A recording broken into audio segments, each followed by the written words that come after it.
Siapapun yang membuang Al-Quranul Karim, maka hidupnya pasti susah, sengsara dan terhina. Assalamualaikum warahmatullahi wabarakatuh.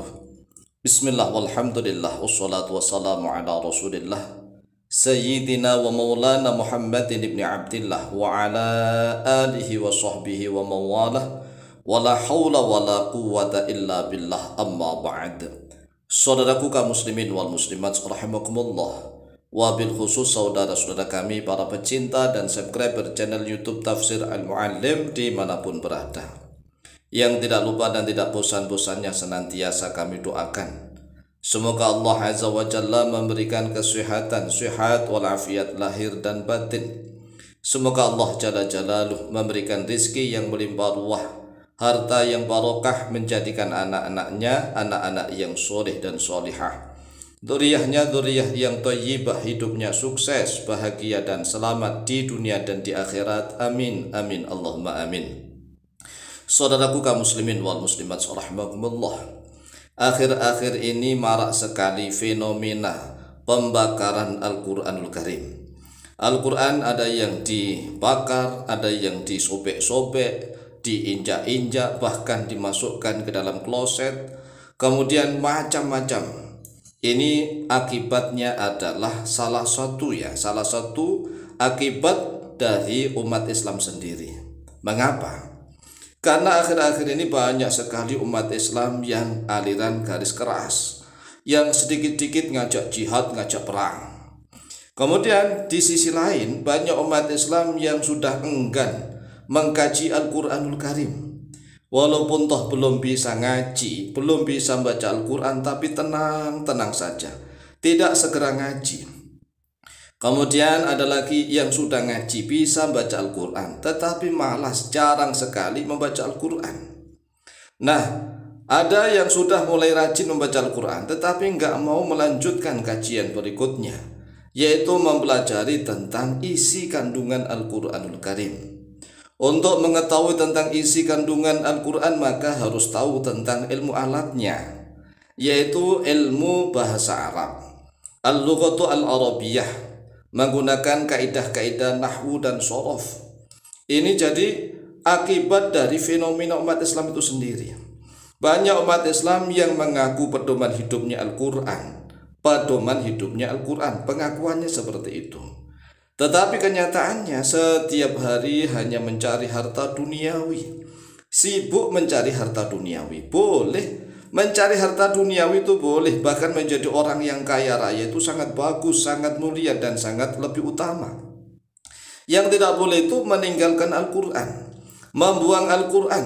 Jadi Al-Quran dibuang, ditinggalkan begitu saja. Silahkan kita bekerja, karena memang kita memiliki tanggungan, harus mencari nafkah. Sebagai seorang ayah harus mencari nafkah untuk anak-anaknya. Sebagai seorang suami harus memberikan nafkah kepada istrinya. Wajib bagi sang suami bekerja mencari nafkah. Yang tidak boleh adalah sudah bekerja meninggalkan pengajian. Jadi harus seimbang antara nafkah yang bersifat jasmani dengan nafkah yang bersifat rohani. Antara jasmani dan rohani ini harus seimbang. Rohani harus adanya ilmu pengetahuan. Ilmu pengetahuan Islam sumbernya adalah Al-Quranul Karim. Kemudian hadis-hadisnya Nabi Muhammad SAW.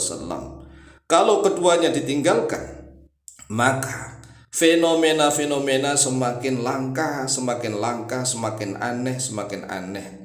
Bahkan banyak sekali nih oknum-oknum umat Islam yang tidak tahu tentang Al-Quran, sehingga Al-Quran disobek-sobek, Al-Quran diinjak-injak, katanya hanya buku aja, buku begitu.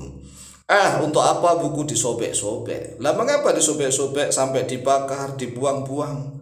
Ya karena itu tadi, satu pihak umat Islam yang belum bisa ngaji mendalam, teriak-teriak jihad, teriak-teriak khilafah Islamiyah, tapi yang teriak itu nggak ngerti ngaji, nggak tahu tentang isi Al-Quran dan hadis. Di sisi lain, yang diajak teriak-teriak juga nggak pernah ngaji, sehingga ini orang bodoh ngajak orang bodoh, mengatasnamakan Islam. Akhirnya Islamlah yang ternoda, Islam yang menjadi tercoreng-moreng, menjadi hancur dan hina. Oleh siapa? Ya oleh umatnya sendiri. Oleh sebab itulah Rasulullah Shallallahu Alaihi Wasallam selama 13 tahun dakwah di Makkah Al-Mukarramah. 13 tahun itu lama. Apakah Rasulullah Shallallahu Alaihi Wasallam ngajak perang? Tidak. Selama 13 tahun Rasulullah Shallallahu Alaihi Wasallam di kota Makkah Al-Mukarramah konsentrasi serius mengajar, mendidik. Padahal Rasulullah nggak pernah sekolah. Rasulullah nggak pernah sampai sarjana, nggak pernah. Rasulullah itu lahir dalam keadaan yatim. Kemudian 6 tahun sudah menjadi piatu, yatim piatu. Nggak sempat sekolah, nggak sempat macam-macam. Tetapi Rasulullah Shallallahu Alaihi Wasallam tatkala sudah diberikan ilmu oleh Allah, diberikan wahyu, wahyunya berupa Al-Quran, Al-Quran berupa ilmu. Ilmu inilah yang menjadi manusia pembeda antara hak dengan batil, antara yang baik dan buruk.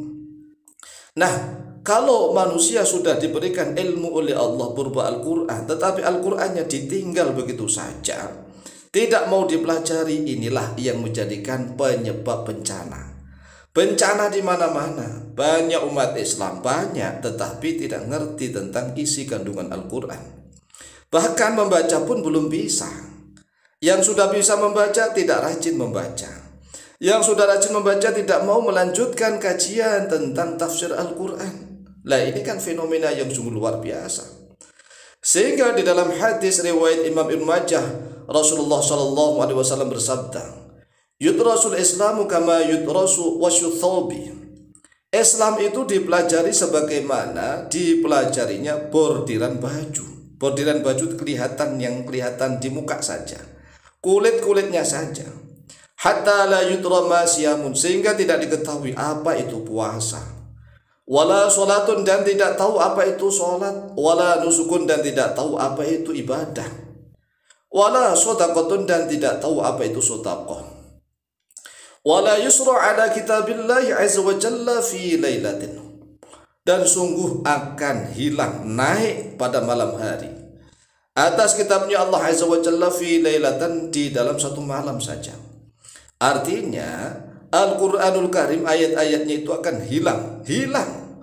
Jadi walaupun ada mushaf, ada bukunya Al-Quran, tetapi tulisannya hilang, nggak ada. Orang-orang yang di dalam hatinya hafal Al-Quranul Karim, ya lupa semuanya. Orang yang hafal Al-Quran dilupakan oleh Allah, dan tulisannya pun hilang, lenyap. Mengapa? Ya karena awalnya umat Islam sudah nggak mau mempelajari Al-Quran. Kalau umat Islam sudah enggan membaca Al-Quran, maka Al-Quran akan dicabut oleh Allah. Fala yabqa fil ardi minhu ayatun. Fala yabqa, maka tidak tersisa. Fil ardi, di muka bumi, minhu, daripada kitabnya Allah, ayatun, satu ayat pun nggak ada di muka bumi. Oleh sebab itulah sebelum Al-Quran dicabut oleh Allah, ditarik oleh Allah, mari wahai saudaraku kaum muslimin wal muslimat dimanapun berada, kita sungguh-sungguh konsentrasi untuk mempelajari Al-Quran. Bagi yang belum bisa membaca, mari serius belajar membaca sesuai dengan ilmu tajwidnya. Kemudian bagi yang sudah lancar membaca Al-Quran, mari lanjutkan, pertahankan di tadarus Al-Quran, kemudian belajar tentang bahasa Arabnya, lughat Arabiyahnya, menggunakan kaidah-kaidah nahwu dan sorab. Kemudian setelah itu lanjut mempelajari tentang tafsirnya, kemudian mempelajari tentang seluruh hukum-hukumnya di dalam Al-Quranul Karim. Inilah yang harus kita perjuangkan. Demikian, semoga manfaat dan barakah fid dini wa dunya wal akhirah. Lebih kurangnya mohon maaf. Wallahu ta'ala a'lamu bishawab.